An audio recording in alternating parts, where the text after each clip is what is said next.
दोस्तों नमस्कार, स्वागत है आपका यूट्यूब चैनल एबीटेक में।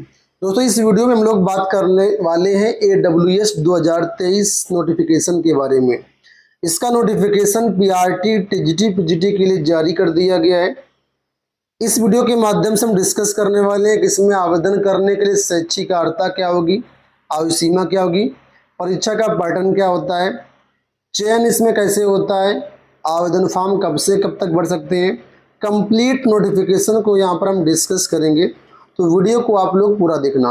चलिए बढ़ते हैं नोटिफिकेशन की तरफ। सबसे पहले शुरुआत करते हैं यहाँ पर हम लोग क्वालिफिकेशन से। तो क्वालिफिकेशन में अगर आप देखेंगे तो यहाँ पर PGT TGT और PRT तीनों का मेंशन किया गया है। मैं एक एक करके आपको एक्सप्लेन करता हूँ।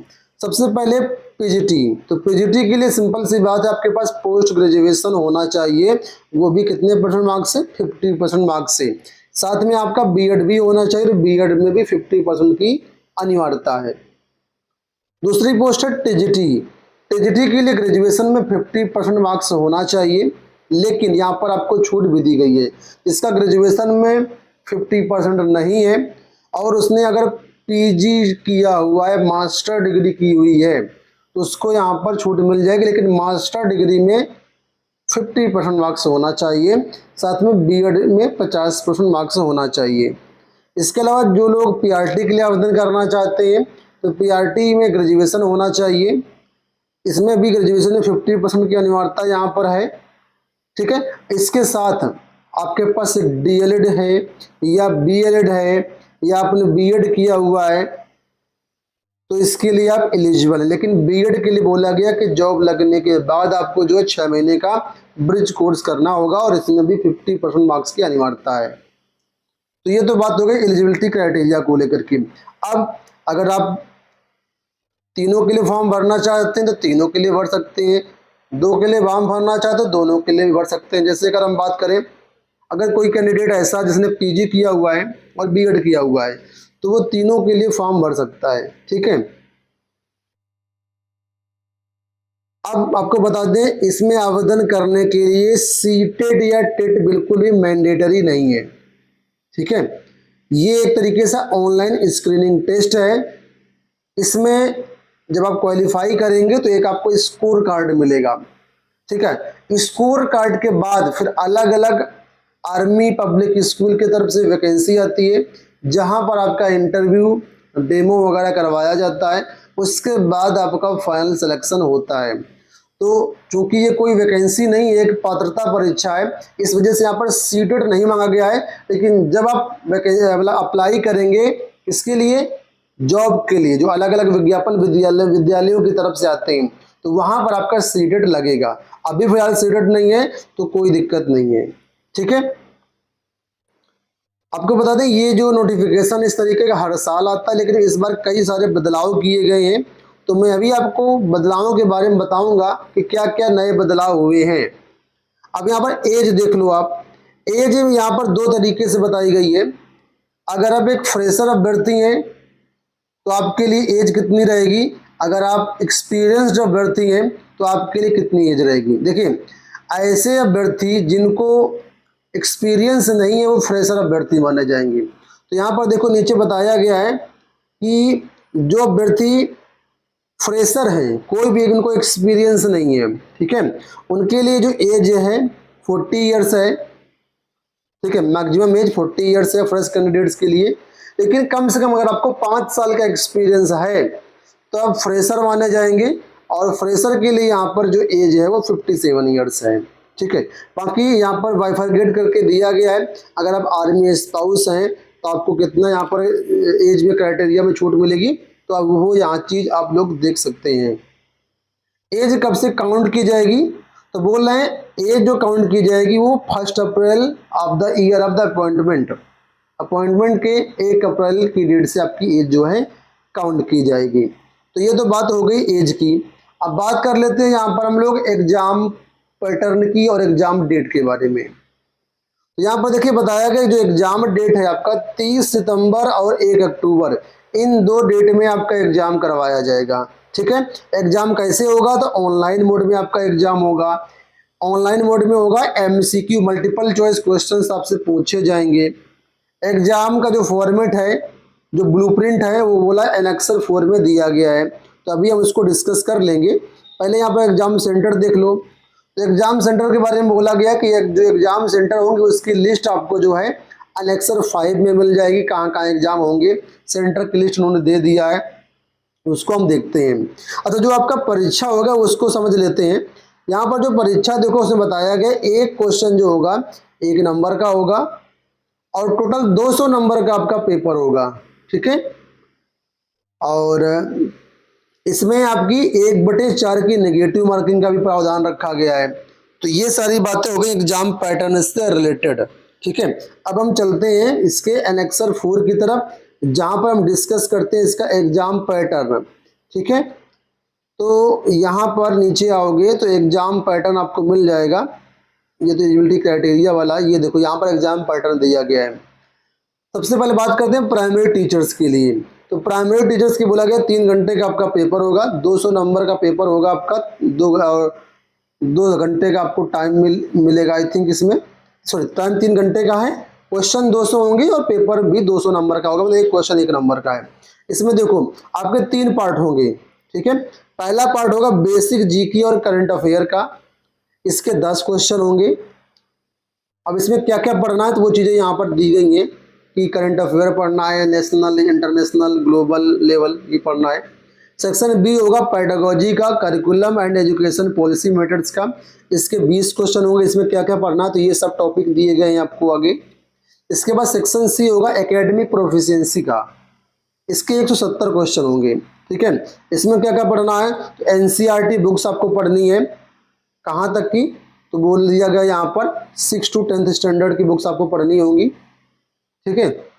और इसमें साइंस आपका आएगा, सोशल स्टडी होगा, मैथमेटिक्स होगा, इंग्लिश होगा, हिंदी होगा, तो ये सारी चीज़ें पढ़नी पड़ेंगी। कंबाइंड रूप से 70 क्वेश्चन यहाँ पर पूछे जाएंगे, क्योंकि प्राइमरी तो सब कुछ चलता है, सब इसे पढ़ाने पड़ते हैं, तो एक तरीके से जनरल हो जाता है वो। अब देखिए बात करते हैं टीजीटी की ट्रेंड ग्रेजुएट टीचर की, 3 घंटे का इसमें भी आपका पेपर होगा, 200 नंबर का पेपर होगा, 200 क्वेश्चन अभी आएंगे, इसमें भी 200 नंबर का ही पेपर। तो पहला पार्ट वही है basic GK and current affair का, इसमें ये सारी चीज़ें पढ़नी है, 10 क्वेश्चन आएंगे। दूसरा पार्ट है pedagogy curriculum and education policy matters का, 20 क्वेश्चन आएंगे, इसमें ये टॉपिक आपको पढ़ने हैं। फिर तीसरा जो सेक्शन है वो एकेडमिक प्रोफिशिएंसी का, 170 क्वेश्चन आएंगे। इसमें क्या क्या पढ़ना है वो देख लो। यहाँ पर बोला गया है बेसिक सब्जेक्ट नॉलेज आपका होना चाहिए क्लास 6 से क्लास 10 तक का, जो भी एनसीईआरटी बुक्स चलती हैं। मॉडरेट सब्जेक्ट नॉलेज आपके पास होना चाहिए, ये भी क्लास 6 से क्लास 10 तक की बुक्स का। हायर नॉलेज होना चाहिए आपको क्लास 9 10th की बुक्स का, ठीक है। डिफिकल्टी लेवल 11 12th का रहेगा आपका। और इसका बोला गया proficient level of subject knowledge based on 9 10th NCERT books in difficulty level of graduation. तो इस तरीके से सब ये प्रश्न आपसे पूछे जाएंगे, 200 नंबर का आपका ये भी पेपर होगा। बात करते हैं पीजीटी के बारे में। तो पीजीटी का यहाँ पर देखिए बताया गया है कि 3 घंटे का आपका पेपर होगा, 200 क्वेश्चन होंगे, 200 मार्क्स का होगा। इसमें देखिए एग्जाम पैटर्न, सेक्शन ए होगा बेसिक एंड करंट अफेयर का, basic GK and current affair का 10 क्वेश्चन होगा। सेक्शन बी है pedagogy curriculum and education policy matters का, 20 क्वेश्चन इसमें भी है। क्या क्या टॉपिक पढ़ने वो आगे मेंशन किया गया है। सेक्शन सी होगा एकेडमिक प्रोफिशिएंसी का, 170 क्वेश्चन इसके होंगे, इसमें भी क्या क्या पढ़ना है इसके बारे में यहाँ पर आपको मेंशन कर दिया गया है। तो ये तो बात हो गई एग्जाम पैटर्न की। अब यहाँ पर आप एनेक्सर 5 देख सकते हो, ये लिस्ट है एग्जामिनेशन सेंटर्स की जहाँ पर आपका एग्जाम करवाया जाएगा। तो यहाँ पर कंप्लीट लिस्ट दी गई, आप लोग इसमें देख सकते हो कि कहाँ कहाँ आपका एग्जाम करवाया जाएगा। अब देखिए आपको बता दूं कि अगर आप इस एग्जाम को क्रैक करना चाहते हैं तो previous year paper, subject wise test, mock test, ये सारा कुछ हमारे पास अवेलेबल है। आप लोग इस वेबसाइट पर आ सकते हो testseries.governmentjobcenter.com, यहाँ पर आएंगे या फिर आप हमारा प्ले स्टोर से ऐप डाउनलोड कर सकते हैं एबीटेक ऑनलाइन टेस्ट सीरीज, ये वाला प्ले स्टोर पे ऐप मिल जाएगा, डाउनलोड करेंगे तो यहाँ पर एक सर्च बटन मिल जाएगी। सर्च बटन में यहाँ पर आप सिंपल सा टाइप कर देना AWES, जैसे टाइप कर दोगे तो आपके पास टेस्ट सीरीज यहाँ पर आ जाएगी। नहीं आती है तो आप एक काम कर नीचे आना टीचिंग के सेक्शन में, और टीचिंग के सेक्शन में जैसे ही आ जाओगे तो यहाँ पर AWES की आपको यहाँ पर देखो ये टेस्ट सीरीज यहाँ पर मिल जाएगी, ठीक है। आर्मी वेलफेयर एजुकेशन सोसाइटी, यहाँ से आगे जा करके आप इस टेस्ट सीरीज को एक्सेस कर सकते हो। फिलहाल अभी प्राइमरी लेवल की टेस्ट सीरीज यहाँ पर आपको मिलेगी।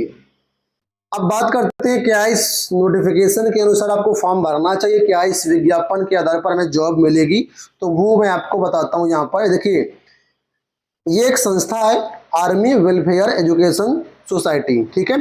ये परीक्षा करवाती है, इसके बाद आपकी जॉब लगती है आर्मी पब्लिक स्कूलों में लगती है। तो ये संस्था क्या करेगी, आप जैसे आप फॉर्म भरेंगे तो यहाँ पर आपको एक स्कोर कार्ड दे देगी, ठीक है। स्कोर कार्ड देने के बाद जब अलग अलग आर्मी पब्लिक स्कूलों की वैकेंसी है तो वहाँ पर आप अप्लाई करेंगे, तो वहाँ पर ये मांगा जाता है कि आपके पास स्कोर कार्ड होना चाहिए, ठीक है। तो अगर आप इसमें भरना चाहते हैं तो भर सकते हैं, लेकिन आपको कहूँगा अगर आपने पिछले वर्षों में इसको क्वालिफाई किया हुआ है तो अगर आप मार्क्स अपग्रेड करना चाहते हैं, मार्क्स ज़्यादा आप लाना चाहते हैं तो भर सकते हैं, अदरवाइज कोई ज़रूरत नहीं है। यहाँ पर देखो अब साफ तौर पर बता दिया गया कि ये जो आपका स्कोर कार्ड होगा अब लाइफ टाइम के लिए मान्य कर दिया गया है, यानी एक बार पास कर लेंगे तो लाइफ टाइम आपका वैलिड रहेगा यहाँ पर, ठीक है। और यहाँ पर एक चीज़ ये भी बता दी गई है कि पहले क्या होता था यहाँ पर कि पहले आपको इस एग्जाम को क्वालिफाई करना होता था, इसके बाद आर्मी पब्लिक स्कूल में जॉब लगती थी। लेकिन यहाँ पर अब ये भी कहा गया है कि बिना इस स्कोर कार्ड के भी आप आर्मी पब्लिक स्कूल में जॉब कर सकते हैं, आपको जॉब मिल सकती है। लेकिन जैसे आपकी जॉब मिलेगी तो उस जॉब के मिलने के 2 साल के अंदर आपको जो है इस एग्जाम को क्वालिफाई करना पड़ेगा। ये देखो यहाँ पर मेंशन किया हुआ है कि with in 2 years of being appointed with A minimum overall raw score of 50% marks. यानी अगर आप आर्मी पब्लिक स्कूलों में रेगुलर कैंडिडेट के रूप में जॉब कर रहे हैं, रेगुलर टीचर हैं, तो आपको जो है इस एग्जाम को क्रैक करना पड़ेगा और कम से कम 50% मार्क्स आपको लाने पड़ेंगे। अगर वहां पर आप कॉन्ट्रैक्ट बेसिस काम कर रहे हैं, एडहॉक बेसिस पर काम कर रहे हैं, तो भी आपको इस एग्जाम को क्रैक करना पड़ेगा और कम से कम 40% मार्क्स आपको लाना पड़ेगा, यानी 80 नंबर और 100 नंबर कम से कम लाना पड़ेगा। तो पहले ये क्या होता था, इसके आधार पर जॉब लगती थी AWS में, मतलब आर्मी स्कूलों में, लेकिन अब बिना इसके भी जॉब लग जाती, लेकिन जॉब लगने के बाद इसको जॉब को क्वालिफाई करना पड़ेगा। इस स्कोर को अगर आप इस कार्ड को प्राप्त कर लेते हैं तो यहाँ पर आर्मी पब्लिक स्कूल आपकी रेगुलर जॉब भी लग सकती है, फिक्स टर्म भी लग सकती है, इसको आप कॉन्ट्रैक्ट संविदा बोलते हैं, दोनों तरीके की जॉब यहाँ पर लग सकती हैं। लेकिन आपको बता दें यहाँ पर एक तरीके से जो आर्मी जिसकी मतलब रिलेटिव्स पेरेंट्स आर्मी में वगैरह में होते हैं, सेना वगैरह में होते हैं, ठीक है, उनको थोड़ा सा वेटेज मिलता है। तो एक फ्रेशर अभ्यर्थी को जॉब मिलना थोड़ा कठिन हो जाता है, लेकिन ऐसा नहीं कि मिलता नहीं है, मिलता है, ठीक है। अगर आप इच्छुक हैं तो इसको फॉर्म भर सकते हैं। अब मैं बात कर लेता हूँ इसमें इंपॉर्टेंट डेट के बारे में, कब से कब तक यहाँ पर फॉर्म भरे जा रहे हैं। तो इसके लिए आवेदन 10 जुलाई से प्रारंभ हो चुके हैं। 10 सितंबर आवेदन करने की लास्ट डेट रहेगी। 20 सितंबर को आपके एडमिट कार्ड जारी हो जाएंगे। 30 सितंबर और 1 अक्टूबर को आपका एग्जाम करवाया जाएगा और 23 अक्टूबर को आपका रिजल्ट जारी कर दिया जाएगा। तो ये मैंने आपको पूरी का डिटेल दे दी है। कोई चीज़ ना समझ में आए तो आप लोग कमेंट बॉक्स से पूछ सकते हैं या फिर हमारे टेलीग्राम पर आकर करके आप कोई भी क्वेरी कर सकते हैं। टेलीग्राम का लिंक वीडियो के डिस्क्रिप्शन बॉक्स में मैंने डाल दिया है, वहाँ से आप ज्वाइन कर सकते हैं। और नोटिफिकेशन वगैरह डाउनलोड करने के लिए, आवेदन करने के लिए आप लोग हमारी वेबसाइट governmentjobcenter.com जा सकते हैं। वहाँ पर आपको इसका लिंक मिल जाएगा, नोटिफिकेशन भी डाउनलोड कर पाएंगे, आवेदन भी कर पाएंगे। इस वीडियो में इतना ही, धन्यवाद।